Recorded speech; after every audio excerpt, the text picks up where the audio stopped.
anchor is a heavy object lowered to the seabed to prevent the ship from drifting.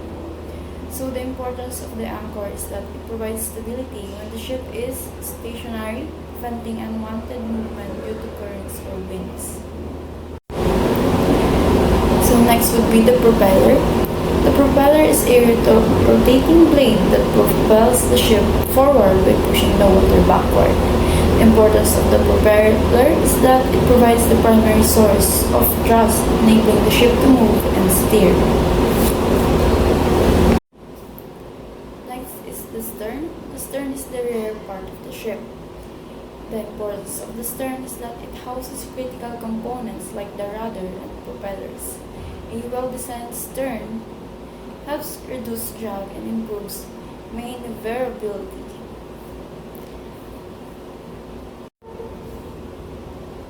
Next is the engine room. The engine room houses the ship's main engines, generators, and other machinery. It is the heart of the ship. The importance of the engine room it is the powerhouse of the ship, providing the necessary energy for propulsion, power, and various onboard systems. So next would be the lifeboats and life rafts. Lifeboats and rafts are emergency vessels used if the ship needs to be evacuated.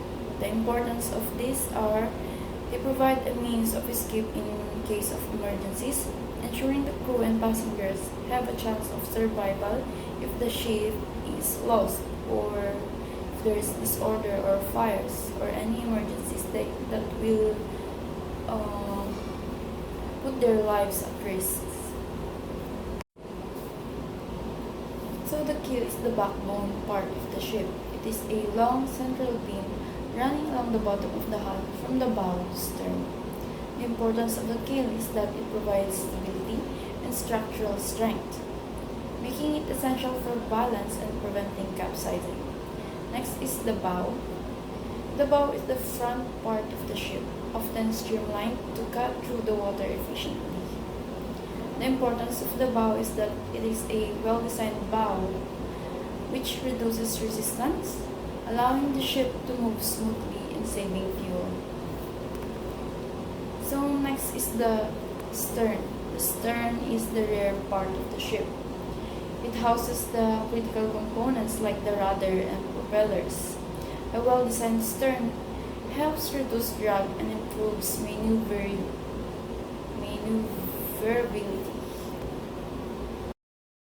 The bridge.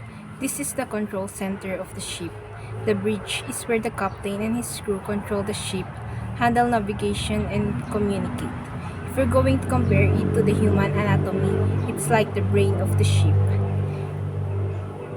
It's where all the thinking happens, just as our brain controls everything we do. The captain and his crew use the bridge to make important decisions about where the ship goes. Next, we have the mast. It is a tall structure that holds important equipment. The mast hold antennas, radars, lights, which are needed for communication, navigation, and visibility. It helps the ship stay in touch with other ships and sea, all weather conditions. The mast is like the neck, holding important parts like our head high up. Just as the neck holds our head, where we can see and communicate, the mast hold antennas, lights, and radars up high for communication and visibility. Next, we have the deck, the flat surface where people work and move. The deck is the main area where the crew and passengers can walk, work, and load cargo. Ships often have multiple decks, each serving a different purposes. It's like our shoulders or chest, providing space for things to happen. Just as our chest is where we carry weight and do activities, the deck is where the crew works, moves, and loads cargo. Next, we have the bulkhead. These are walls inside the ships. Bulkheads divide the ship into sections and strengthen its structure. They also help contain water if there's a leak, which prevents flooding from spreading. Bulkheads are like the ribs inside our chest. Just as our organs, just as our ribs protect our organs and keep our body strong, bulkheads divides the ship into sections, adding strength and protecting different areas of the ship from flooding. Next, we have the cabin. Rooms for people in the ship. Cabins are used for sleeping, working, and relaxing.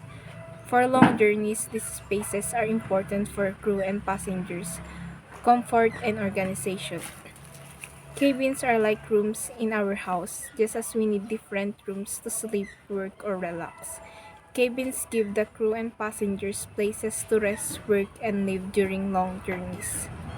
Next, we have the funnel. Direct smoke and exhaust from engine outside. The funnel releases engine exhaust, keeping the air inside the ship clean. This is important for the health of the people on board. The funnel is like our mouth and our nose for breathing out. Just as we breathe out to get rid of carbon dioxide, the funnel lets out smoke and exhaust, keeping the air inside the ship clean. The bilge. Next, we have the bilge, the lowest part of the ship where water collects. Any water that gets inside the ship flows to the bilge. Pump, Pumps remove this water to keep the ship balanced and dry, preventing corrosion and other issues. The bilge is like our kidneys and bladders, which remove waste liquids. Just as our body gets rid of unwanted water, the bilge collects and removes excess water to keep the ship safe and dry. Lastly, we have the ballast tank. It holds water or weight to balance the ship. Ballast tanks are filled or emptied to keep the ship stable, especially when loading or unloading cargo. This prevents the ship for tilting too much. The ballast tank is like our muscles that help us balance. Just as our muscles adjust to keep us steady, the ballast tank adjusts the ship to keep it balanced, especially when it's loading or unloading cargo. And in conclusion, knowing the different parts of a ship is essential for safety and efficiency. Understanding areas like the bow, stern, engine room, and navigation bridge helps in smooth operations and emergency preparedness.